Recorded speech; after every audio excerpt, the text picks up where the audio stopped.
राधे राधे सभी को स्वागत है आपका आपके अपने चैनल किरण की हिंदी में। तो आज हमने देखेंगे सिद्ध साहित्य। पहले हम हिंदी साहित्य का इतिहास में अभ्रंश रचनाएं देख चुके हैं और आदिकाल को भी देख चुके हैं। उसी में आदिकाल में सिद्ध साहित्य आता है, उसी को आज देखेंगे। तो शुरू करते हैं।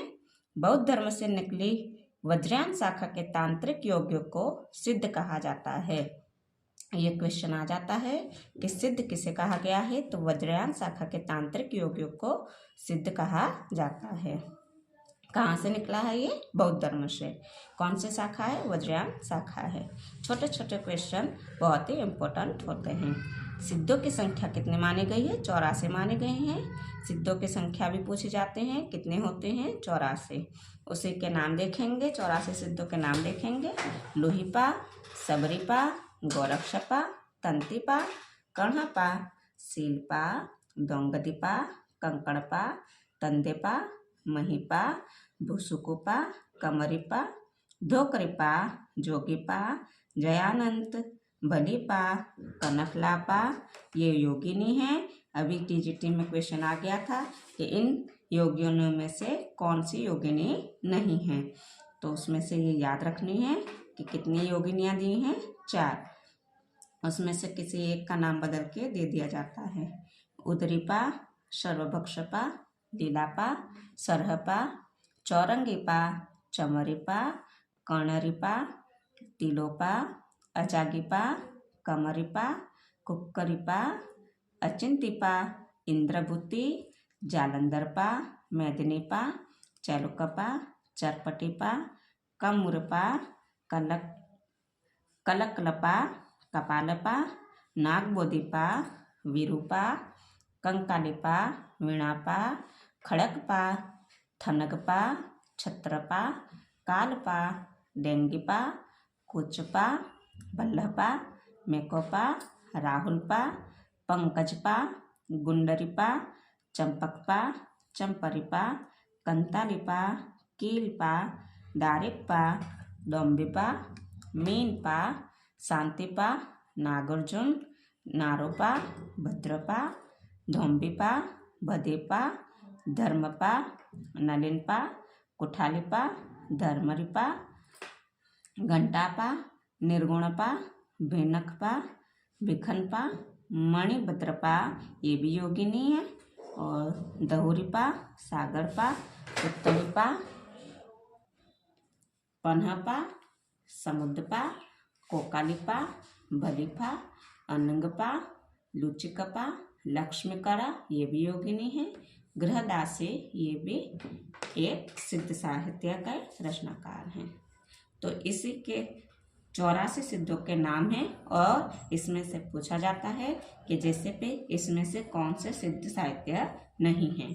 तो इन्हें सबको हमने 1-2 बार देख लेना है ताकि क्वेश्चन आ जाए तो उसका आंसर दे सके। तो आगे देखते हैं। सिद्धों ने महासुखवाद का प्रवर्तन किया है। ये भी क्वेश्चन है कि सिद्धों ने किसका प्रवर्तन किया है? महासुखवाद का। अब महासुखवाद को देखते हैं। महासुख क्या है? तो महासुख वह दशा है जिसमें साधक शून्य में इस प्रकार विलीन हो जाता है जिस प्रकार नमक पानी में। किस तरह? जिस तरह नमक पानी में विलीन हो जाता है। इस दशा का प्रतीक खड़ा करने के लिए युगनग्न की भावना की गई है। इसका मतलब है स्त्री पुरुष का आलिंगनबद्ध जोड़ा। युगनग्न का एक अर्थ क्या होता है? स्त्री पुरुष का आलिंगनबद्ध जोड़ा। ये छोटे छोटे क्वेश्चन बहुत ही जरूरी हैं याद करना। युगनग्न का क्या हो जाता है? तो स्त्री पुरुष का आलिंगनबद्ध जोड़ा। तो महासुखवाद का अर्थ पूछा जाए तो ये लिखना है कि किस तरह है? जिस तरह नमक पानी में मिल जाता है उसी तरह। प्रथम सिद्ध सरहपा सहज जीवन पर बहुत बल देते थे, इसलिए वज्रयान शाखा को क्या कहा जाता है? सहजयान भी कहा जाता है। ये पूछा भी जाता है कि सहजयान क्या है? तो सिद्ध सरहपा जो सहज जीवन पर बहुत बल देते थे उसी को हम क्या कहते हैं? सहजयान भी कहते हैं। सिद्धों का प्रभाव भारत के पूर्वी भाग में था। हर एक लाइन में हर एक क्वेश्चन छिपा हुआ है जिसको हमें याद करना है। सिद्धों का प्रभाव भारत के पूर्वी भाग में था। सिद्धों का केंद्र कहाँ है? श्री पर्वत था। कहाँ है सिद्धों का केंद्र? श्री पर्वत था। सिद्धों ने संध्या भाषा शैली का प्रयोग किया है। कौन सी भाषा? संध्या भाषा शैली। यह अंतः साधनात्मक अनुभूतियों का संकेत करने वाली प्रतीकात्मक भाषा शैली है। कौन सी है? प्रतीकात्मक भाषा शैली है। कौन सी भाषा? प्रतीकात्मक भाषा शैली है। सिद्धों की भाषा को क्या कहा गया है? संध्या भाषा का नाम किसने दिया है? मुनिदत्त एवं अद्वै वज्र ने दिया है। ये भी सारा एक बहुत ही अच्छा क्वेश्चन है कि संध्या भाषा का नाम किसने दिया है? मुनिदत्त एवं अद्वै वज्र ने दिया है। सिद्ध तांत्रिक अपने नाम के पीछे पा शब्द जोड़ते थे। क्यों जोड़ते थे? तो जो आदर सूचक शब्द था। क्या है पा शब्द? आदर सूचक शब्द है। सिद्धों का दोहा और चर्यापद संत साहित्य में साखी और शब्द में रूपांतरित हो गया है। सिद्धों का दोहा और चर्यापद, जैसे कि दोहा को हम साखी कहेंगे और चर्यापद को शब्द में रूपांतरित किया गया है। ये भी एक क्वेश्चन है कि दोहा को किस भाषा में? तो साखी में, और चर्यापद को शब्द में रूपांतरित किया गया है। तो हमने यहाँ सिद्ध साहित्य में सबसे पहले क्या देखा? उनकी विशेषताएं देखी। कौन कौन से सिद्ध साहित्य हैं ये देखे। कहाँ पे इसका केंद्र है, कहाँ से इसका भारत के पूर्वी भाग में था, कहाँ प्रभाव था? पूर्वी भाग में था। इसकी भाषा शैली कौन सी है? इसकी भाषा शैली प्रतीकात्मक है। और कौन सी भाषा है? संध्या भाषा है। किसने इसका नाम सिद्धों की भाषा को संध्या भाषा का नाम किसने दिया है? हमने ये सब देख लिया। आगे हम देखते हैं सिद्ध साहित्य में। सबसे पहले किसे पढ़ेंगे हम? सरहपा को पढ़ेंगे। तो सरहपा का समय कितना है? 769 ईस्वी सन में इनका जन्म हुआ है। और इनका इस समय पूछा जाता है। क्रम से लगाने वाला जब सवाल आता है तो हमें ध्यान रखना पड़ता है कि सबसे पहले सरहपा जी हुए थे। ये प्रथम सिद्ध कवि माने जाते हैं। ये भी एक क्वेश्चन है कि सिद्ध सरहपा सबसे प्रथम सिद्ध कवि हैं। हिंदी का प्रथम कवि किसे माना गया है? तो सरहपा को माना गया है। और किसने ये माना है? तो नगेंद्र एवं राहुल शाकुंतलायन ने सरहपा को सबसे पहला कवि माना है। इनके अन्य नाम भी पूछे गए हैं। कौन कौन से हैं? तो सरोज वज्र, राहुल भद्र और सरहपाद। देखते हैं। सरोज वज्र, राहुल भद्र और सरहपाद। इसमें से नाम भी पूछे जाते हैं कि कौन सा किसका नाम है? तो सरोज वज्र, राहुल भद्र और सरहपाद। ये नाम भी हमें याद करने हैं। आगे इनकी रचनाएं देखेंगे। तो रचनाएं हैं इनकी दोहा कोश। ये एक रचना बहुत ही इम्पोर्टेंट है और रचनाकार का नाम पूछा जाता है तो हमें सरहपा लगाना है। तो ये दोहा कोश में किस किस के दोहे संग्रहित हैं? तो सरहपा के हैं, तिलोपा के हैं और कण्हपा के हैं। इन तीनों के दोहे इसी दोहा कोश में संग्रहित किए गए हैं। दोहा कोश का संपादन किसने किया था? राहुल शाकुंतलायन, प्रबोध बागजी ने किया था। दोनों ने मिलकर इनका संपादन किया था। अगर इसके रचनाकार पूछे तो सरहपा आएंगे और संपादन पूछा जाए तो हमें राहुल शाकुंतलायन या प्रबोध चंद्र बागजी को लगाना है। दोहा कोश में पाखंड व आडंबर का विरोध किया गया है। किसका विरोध किया गया है? पाखंड व आडंबर का विरोध किया गया है। कुल रचनाएं इनकी कितनी है? तो 32, जिनमें दोहा कोश प्रमुख रचना है। कितनी रचना है? रचनाओं की संख्या भी पूछी जाती है। तो 32 रचनाएं सरहपा की हैं और दोहा कोश सबसे प्रमुख रचना है। हिंदी में चौपाई दोहा पद्धति का प्रयोग सर्वप्रथम किया किन्होंने? सरहपा ने किया है। चौपाई दोहा पद्धति का प्रयोग सर्वप्रथम सरहपा ने किया है, जिसको हम दोहा चौपाई पद्धति को क्या कहते हैं? कड़वक पद्धति भी कहते हैं। आक्रोश की भाषा का पहला प्रयोग सरहपा में ही दिखाई देता है। ये कथन किसने कहा है? तो बच्चन सिंह ने कहा है। टीजीटी में एक क्वेश्चन आ चुका है कि आक्रोश की भाषा का पहला प्रयोग सरहपा में ही दिखाई देता है। ये कथन किसका है? तो बच्चन सिंह का है। इन्हें बांग्ला भाषा का प्रथम कवि माना है। किसने माना है? तो डॉक्टर वी भट्टाचार्य ने माना है। किसका? बांग्ला भाषा का प्रथम कवि अगर आ जाए तो हमें किसने बताना है? भट्टाचार्य ने बताया है सरहपा को। तो हमने सरहपा को देख लिया है। आगे हम देखते हैं सबरपा को। सबरपा का समय क्या है? 780 ईस्वी सन है। इनके गुरु का नाम क्या है? तो सरहपा है। और रचना कौन से है इनके? चर्यापद है। चर्यापद एक प्रकार का गीत होता है जो अनुष्ठानों के समय गाया जाता है। ये भी एक क्वेश्चन है कि अनुष्ठानों के समय गाया जाने वाला एक प्रकार का गीत कौन सा है? तो चर्यापद है। सबरों की वेशभूषा में रहने के कारण इनका नाम सबरपा पड़ा है। ये भी क्वेश्चन है, छोटा है लेकिन बहुत ही इम्पोर्टेंट है कि सबरपा नाम क्यों पड़ा था? तो सबरों की वेशभूषा में रहने के कारण इनका नाम सबरपा पड़ा था। तो सबसे पहले हमने क्या देखा? सरहपा को देखा। उसके बाद में कौन देखे हम? सबरपा।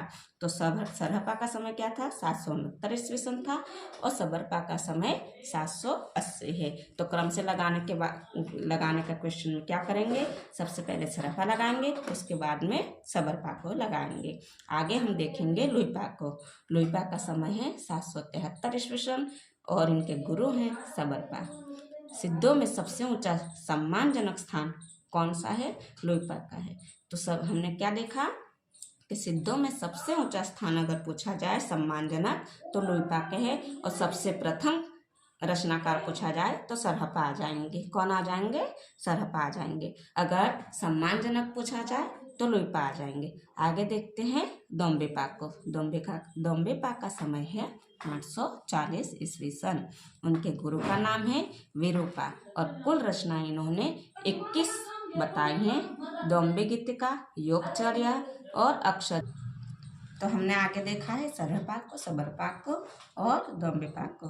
तो आगे देखते हैं कण्हपा को। इनका समय है 820 ईस्वी सन। जिनके गुरु का नाम है जलंधरपा। जन्म स्थान कहाँ है? तो कर्नाटक, जबकि बिहार के सोमपुर स्थान पर रहते थे। पहले इनका जन्म हुआ था कर्नाटक में, जबकि ये बिहार में सोमपुर स्थान पर रहने लगे। कण्हपा पांडित्य और कवित्व में बेजोड़ है। ये कथन किसने कहा है? तो राहुल सांकृत्यायन ने कहा है। क्या कहा है? कण्हपा पांडित्य और कवित्व में बेजोड़ है। ये कथन बहुत ही इम्पोर्टेंट हैं। जो कथन यहाँ पे बताए गए हैं। कुल ग्रंथ कितने हैं? 74। हमने सरहपा के कितने ग्रंथ देखे थे? 32 और सबरपा के, दोम्बेपा के 21 देखे। जब अब सब कण्हपा के आ जाएं तो 74 लगाना है। विशेष बात क्या है इसमें? तो हरप्रसाद शास्त्री ने सिद्धों की रचनाओं का संग्रह बंगला अक्षरों में बौद्ध गान ओ दोहा के नाम से निकाला था। क्या कहा है? हरप्रसाद शास्त्री ने सिद्धों की रचनाओं का संग्रह बंगला अक्षरों में बौद्ध गान ओ दोहा के नाम से निकाला था। आगे देखते हैं कुक्करीपा को। तो कुक्करीपा का नाम एक गुरु हैं चरपटिपा। क्या है? चरपटिपा। कुल ग्रंथ इनके हैं 16। नोट करने की बात यह है कि सिद्धों में पंचविडाल और पंचमकार की कल्पना की गई है। किसने? तो सिद्धों में। अगर ये पूछा जाए तो पंचविडाल और पंचमकार की कल्पना की बात किसमें कही गई है? तो सिद्धों में कही गई है। पंचविडाल क्या है? तो पंचविडाल आलस्य, हिंसा, काम, चिकित्सा और मोह, ये 5 चीज आते हैं जिसमें पंचविडाल कहा गया है। इसमें से भी क्वेश्चन आ जाता है कि इसमें से कौन सा एक नहीं है और कौन सा है, ऐसा भी आ जाता है। पंचमकार क्या है? तो पंचमकार है मध्य, मास, मत्स्य, मैथुन और मुद्रा। क्या है? मध्य, मास, मत्स्य, मैथुन और मुद्रा। नाथ साहित्य को देखेंगे। नाथ पंथ या नाथ संप्रदाय को अवधूत मत था, अवधूत संप्रदाय भी कहा जाता है। नाथ पंथ या नाथ संप्रदाय को क्या कहा है? अवधूत मत या अवधूत संप्रदाय भी कहा जाता है। नाथों की संख्या कितनी मानी है? 9 मानी गई है। नाथ साहित्य में आरंभकर्ता कौन है? गोरखनाथ है। 9 नाथों में नाथ साहित्य में कौन कौन से नाथ साहित्य हैं? तो रामकुमार वर्मा के अनुसार देखेंगे आदिनाथ, मत्स्येंद्रनाथ, गोरखनाथ, गाहिणीनाथ, चरपटनाथ, जिनको हम चरकानंद भी कहते हैं, चौरंगीनाथ, जिनका नाम है पूरन भगत भी, ज्वातेंद्रनाथ, और भर्तृनाथ और गोपी चंद्र नाथ। ये 9 नाथों के नाम हैं जो राम कुमार वर्मा के अनुसार हैं। गोरख सिद्धांत अनुसार गोरख सिद्धांत संग्रह के अनुसार भी लिखेंगे नाम। नागार्जुन जिसको रसायनी कहा गया है, जड़भरत, हरिश्चंद्र, सत्यनाथ, भीमनाथ, गोरक्षनाथ, चरपटनाथ, जलंधरनाथ जिन्हें बालनाथ भी कहा गया है, और मलय अर्जुन जिसको हम 9 नाथों के नाम देखे हैं। ये गोरख सिद्धांत संग्रह के अनुसार हैं। ये उपनाम भी पूछे जाते हैं कि नागार्जुन का उपनाम क्या है, तो रसायनी है। चरपटनाथ का किसका नाम है, तो चरकानंद जी का है। चौरंगी नाथ किसका उपनाम है, पूरन भगत का है। और जलंधर नाथ किसका उपनाम है, बालनाथ का है। तो आगे इन 9 नाथों को देखने के बाद हम आदिनाथ को शिव माना गया है, ये देखेंगे कि आदिनाथ को शिव माना गया है। मत्स्येंद्र नाथ का मूल नाम क्या है, विष्णु शर्मा है। तो ये भी पूछा जाता है कि शिव किसे माना गया है, आदिनाथ को माना है। और मत्स्येंद्र नाथ का मूल नाम क्या है, तो विष्णु शर्मा है। मत्स्येंद्र नाथ की संस्कृत रचना कौन सी है, कौल ज्ञान निर्णय। कौल ज्ञान निर्णय का संपादन किसने कहा है, तो प्रबोध चंद्र बागजी ने किया है। एक छोटा क्वेश्चन है कि कौल ज्ञान निर्णय किसकी रचना है, तो मत्स्येंद्र नाथ की है। और इसका संपादन किसने किया है, प्रबोध बागजी ने किया है। नागार्जुन, गोरखनाथ, चरपटनाथ और जलंधरनाथ सिद्ध और नाथ दोनों में गिने जाते हैं। इसमें मत्स्येंद्र नाथ का नाम भी आता है। नागार्जुन, गोरखनाथ, चरपटनाथ, जलंधरनाथ और मत्स्येंद्रनाथ ये सिद्ध और नाथ दोनों साहित्य में गिने जाते हैं। क्वेश्चन आ जाता कि सिद्ध और नाथ दोनों में गिने जाने वाले कौन से साहित्य रचनाकार हैं। चौरंगीनाथ गोरखनाथ के शिष्य हैं। किसके शिष्य हैं चौरंगीनाथ, गोरखनाथ के। नाथ सिद्ध में अंतर देखेंगे हम कि नाथ और सिद्ध में अंतर क्या है। तो सिद्ध नारी भोग में विश्वास करते हैं, किंतु नाथपंथी उसके बिल्कुल विरोधी हैं। सिद्ध लोग क्या करते हैं, नारी भोग में विश्वास करते हैं, जबकि नाथपंथी इसके विरोधी थे। नाथपंथ से ही भक्ति काल के संत मत का विकास हुआ, जिसके प्रथम कवि कबीरदास जी थे। भक्ति काल के संत मत का विकास किसके प्रथम कवि कौन है, कबीरदास। कहाँ से हुआ है, तो नाथपंथ से ही इसका विकास हुआ है। आगे देखते हैं गोरखनाथ। गोरखनाथ गुरु हैं मत्स्येंद्र नाथ, जिसका नाम हमने पहले देखा था, विष्णु शर्मा है। जन्म तिथि के संबंध में विवाद है, सबके मत अनुसार अलग अलग जन्म बताए गए हैं। तो सबसे पहले हम देखेंगे राहु सांकृत्यायन जी को। तो इनके मत अनुसार गोरखनाथ का समय क्या है, 845 ईस्वी सन है। हजारी प्रसाद द्विवेदी ने गोरखनाथ का समय क्या बताया है, तो 9वीं सदी बताई है। पीताम्बर दत्त बड़थवाल ने गोरखनाथ का समय क्या बताया है, तो 11वीं सदी बताई है। रामचंद्र शुक्ल और रामकुमार वर्मा ने 13वीं सदी बताई है। तो किसी एक सन को देखकर पूछा जाता है ये किसके मत अनुसार हैं, या तो इनका नाम दिया जाएगा और पूछा जाएगा कौन से सन में गोरखनाथ का जन्म बताया है। तो आगे हम देखते हैं मिश्र बंधुओं ने गोरखनाथ को हिंदी का प्रथम गद्य लेखक कहा है। ये भी क्वेश्चन है कि गोरखनाथ को हिंदी का प्रथम गद्य लेखक किसने कहा है, तो मिश्र बंधुओं ने कहा है। या तो क्वेश्चन पलट के दे सकते हैं कि मिश्र बंधुओं ने गोरखनाथ को क्या कहा है, तो प्रथम गद्य लेखक कहा है। गोरखनाथ को हठयोग का प्रवर्तक माना गया है। हठयोग का प्रवर्तक कौन है, तो गोरखनाथ जी हैं। हठ शब्द में ह का अर्थ सूर्य व ठ का अर्थ चंद्रमा है। हठयोग का अर्थ है बलपूर्वक ईश्वर से मिलन। ये LT ग्रेड में एक क्वेश्चन आया था, बहुत ही तब टफ लगा हुआ सबको, ये कहाँ से आया था, लेकिन ये हमारी रामचंद्र शुक्ल की बुक में दिया गया था कि हठ शब्द में ह का अर्थ सूर्य व ठ का अर्थ चंद्रमा है। हठयोग का अर्थ है बलपूर्वक ईश्वर से मिलन। गोरखवाणी का संपादन किसने किया है, तो पीताम्बर दत्त बड़थवाल ने किया है। ये छोटे छोटे क्वेश्चन हर एक परीक्षा में पूछे जाते हैं, इनको बहुत ही अच्छे से याद करना है। गोरखनाथ ने कुल 40 रचनाएं लिखी हैं। कितनी? 40। अगर ये क्वेश्चन आ जाए कि गोरखनाथ ने कितनी रचनाएं लिखी हैं, तो 40 रचनाएं मिली हैं। अगर इसमें से क्वेश्चन आ जाए कि कितने ग्रंथों को प्रामाणिक माना गया है, तो 14 ग्रंथों को प्रामाणिक माना गया है। इसमें से प्रमुख ग्रंथ हम देखेंगे कि कौन कौन से हैं। तो शब्दी, जिसे हम शब्द भी कहते हैं, आत्मबोध, प्राण संकली, नरवे बोध, ये 4 रचनाएं हैं, प्रमुख ग्रंथ हैं गोरखनाथ के। तो आगे हम देखेंगे कथन। कथन किसने कौन से बताए हैं? तो शंकराचार्य के बाद इतना प्रभावशाली और महिमा मंडित भारतवर्ष में कोई दूसरा नहीं हुआ। गोरखनाथ अपने युग के सबसे बड़े नेता था। ये कथन किसने दिया है? तो हजारी प्रसाद द्विवेदी ने दिया है। किसने दिया है? हजारी प्रसाद द्विवेदी ने।